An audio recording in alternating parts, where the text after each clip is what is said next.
want the scoop on gear. Yeah. Future Tech is here. Come on, get it. We'll make the specs so clear. Ooh la la. With music to your ears. Hey, hey. Welcome back to Geezers of Gear, Future Tech.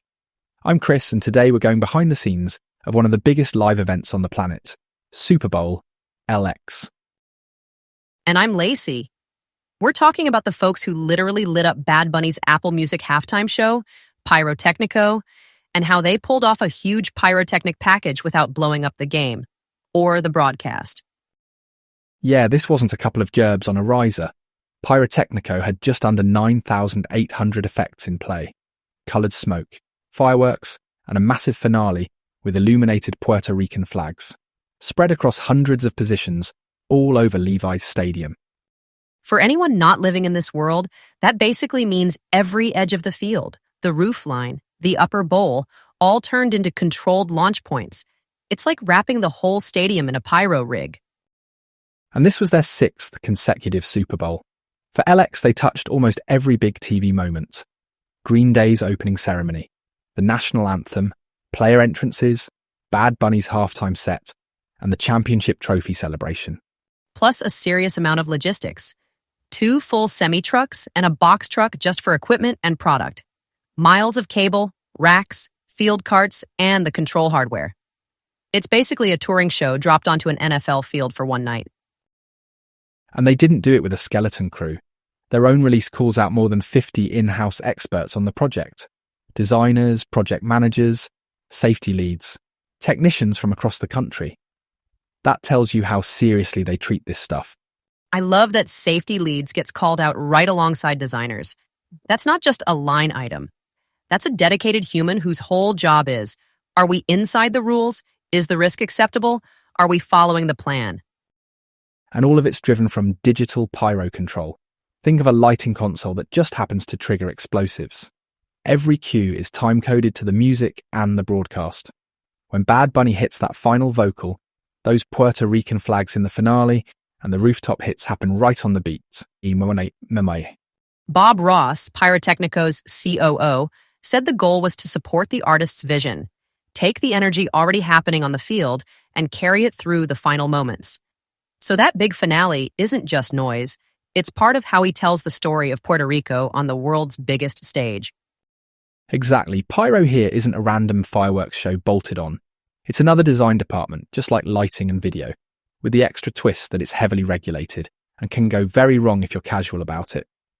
All right, let's talk about the unsexy bit that actually keeps everybody alive. Safety. Fans just see the pretty colors. They don't see the standards and the paperwork behind them.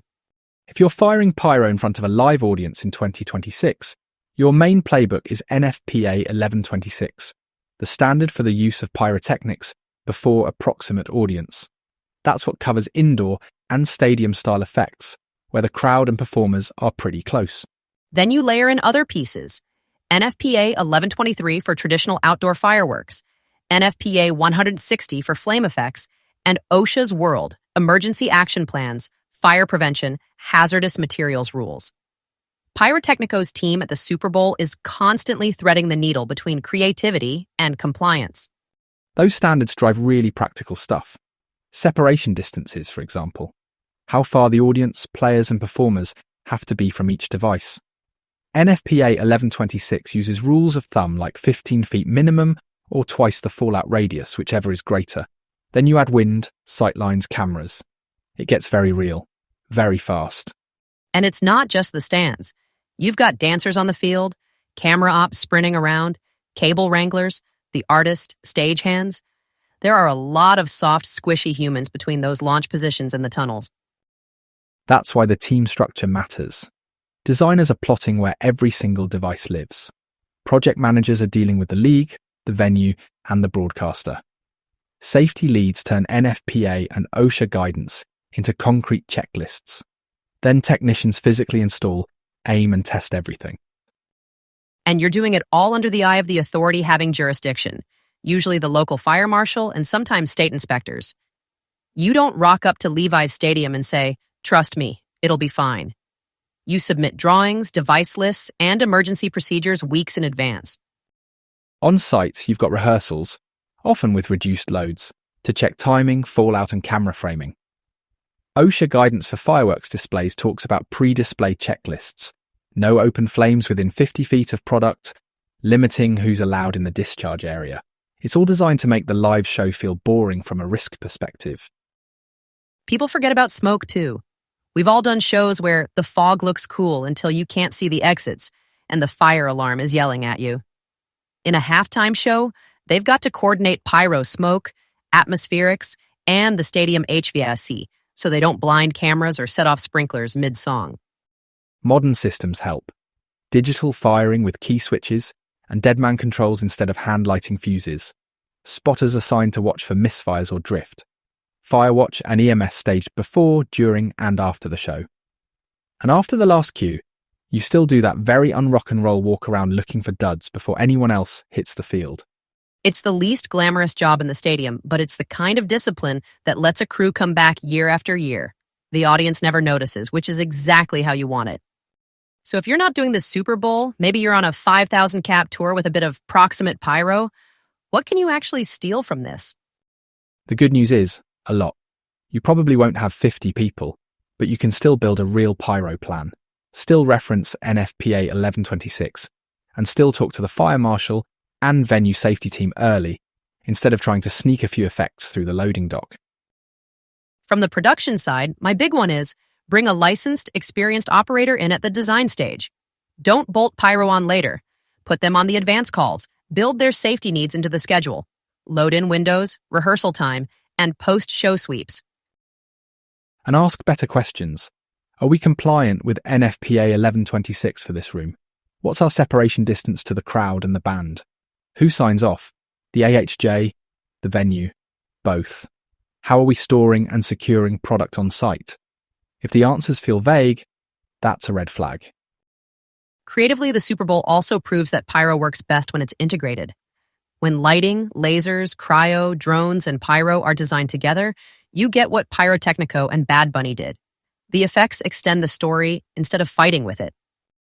Yeah, that finale with the Puerto Rican flags wasn't just a big boom at the end.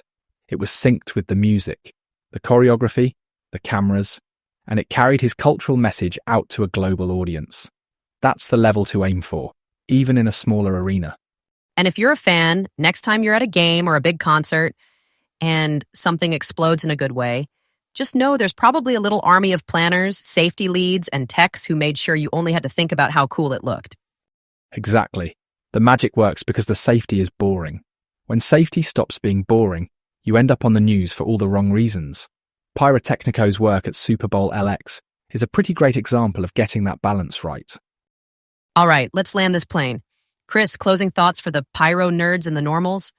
For the pyro nerds, keep learning the standards, keep your paperwork tight, and don't be afraid to say no when something's not safe. That's how you earn the trust to do bigger and bigger shows. And for everyone else, enjoy the next big halftime or stadium moment a little differently. Somewhere behind those sparks, there's a team like Pyrotechnico quietly making sure the only thing that blows up is the crowd's reaction. Couldn't say it better. I'm Chris. And I'm Lacy. Thanks for hanging out with us on Geezers of Gear, FUTURETECH. We'll catch you on the next one. Want the scoop on gear? Yeah. Future Tech is here. Come on, get it. We'll make the specs so clear. Ooh la la. With music to your ears. Hey, hey, yeah. Let's go. New gear vibes. New tech jive. Gearheads unite. We keep it live.